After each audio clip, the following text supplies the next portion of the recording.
श्री राम समर्थ। जनवरी 10। नाम ही गृहस्थी सुखी करने का साधन। गृहस्थी का सार यही है कि हम रघुवीर को अपना बनाएं। कली को नशा चढ़ गया है, इसके कारण हम नीति कर्तव्य आदि भूल गए हैं। अनाचार बहुत बढ़ गया है, अतः भगवान राम के सिवाय कोई सहारा ही नहीं है। चोरों ने सेंध मारकर चोरी की है, अतः जागृत रहने का कोई कारण ही नहीं बचा है, ऐसा हम मानते हैं। वस्तुतः हमें जागृत रहना चाहिए और निरंतर भगवान का ध्यान रखना चाहिए। भगवान से हम एक रस होंगे तो दुख का कारण नहीं बचेगा। अहंकार छोड़ने पर ही सच्ची राम सेवा हो पाती है। अंतःकरण से अहंकार पूर्णतया नष्ट होगा, तभी चराचर सृष्टि में स्थित ब्रह्म रूप का अनुभव होगा। जिसने हमें जन्म दिया है, जिसने हमारा आज तक रक्षण किया है, वही हमारा स्वामी है। यह ध्यान में रखकर उसकी अर्थात रघुपति की भक्ति करनी चाहिए। यदि हम गृहस्थी में सुख चाहते हैं तो राम में रम जाना चाहिए, राम को अपने साथ जोड़ना चाहिए। यही गृहस्थी और जन्म का मुख्य उद्देश्य है। ऐसा जो मानता है कि रघुपति के बिना कोई भाता नहीं है, उसके माता पिता धन्य हैं।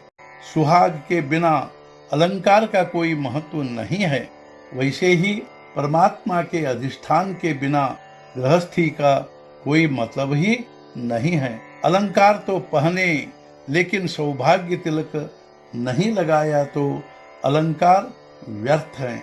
वैसे ही राम के बिना जीवन व्यर्थ है। ऐहिक या पारमार्थिक जो भी सुख हो, एक से एक बढ़कर नहीं है। यह ठीक से समझ लेना चाहिए कि चाहे ऐहिक सुख हो या पारमार्थिक, राम की कृपा के बिना सब व्यर्थ हैं। शुद्ध आचरण, शुद्ध अंतःकरण और भगवान का स्मरण, यही गृहस्थी को सुखी बनाने के साधन है। रामचरण के प्रति दृढ़ विश्वास ही परमार्थ की असली पूंजी है। ऐहिक व्यवहार में राम का स्मरण ही परमार्थ के लिए असली सीख है। मन की यही प्रवृत्ति होनी चाहिए कि मेरा हित भगवान के हाथ में है। यह भावना हमारे मन में होनी चाहिए कि राम ही करता धरता है और राम जो करेगा वह मेरे हित का ही होगा। रामचरण के प्रति हमारी श्रद्धा होनी चाहिए, लेकिन व्यवहार कभी गलत नहीं करना चाहिए। राम की अनुभूति रखना ही परमार्थ का प्रमुख पथ है। बाहर से व्यवहार में गृहस्थी का काम करना चाहिए, लेकिन भीतर रघुपति के प्रति दृढ़ भाव हो। प्रयत्न करना हमारे हाथ में है, सफलता भगवान के हाथ में है। जी जान से प्रयत्न करना चाहिए, लेकिन यह भावना दृढ़ होनी चाहिए कि हमारे आगे पीछे भगवान खड़ा है। गृहस्थी में चतुराई से व्यवहार करना चाहिए, कभी हिम्मत नहीं हारनी चाहिए।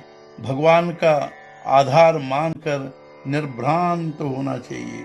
माता तो घर में काम में लगी रहती है, लेकिन उसका चित्त बालक में होता है।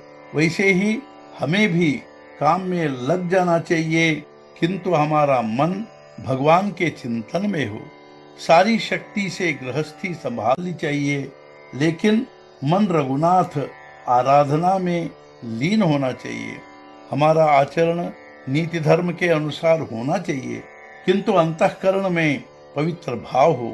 कर्तव्य तत्परता और भगवान की अनुभूति रखना ही सच्चा परमार्थ। व्यवहार दक्षता पूर्वक करने पर भी हम यदि परमात्मा को भूल गए तो पूरा व्यवहार दुखदायक ही होगा।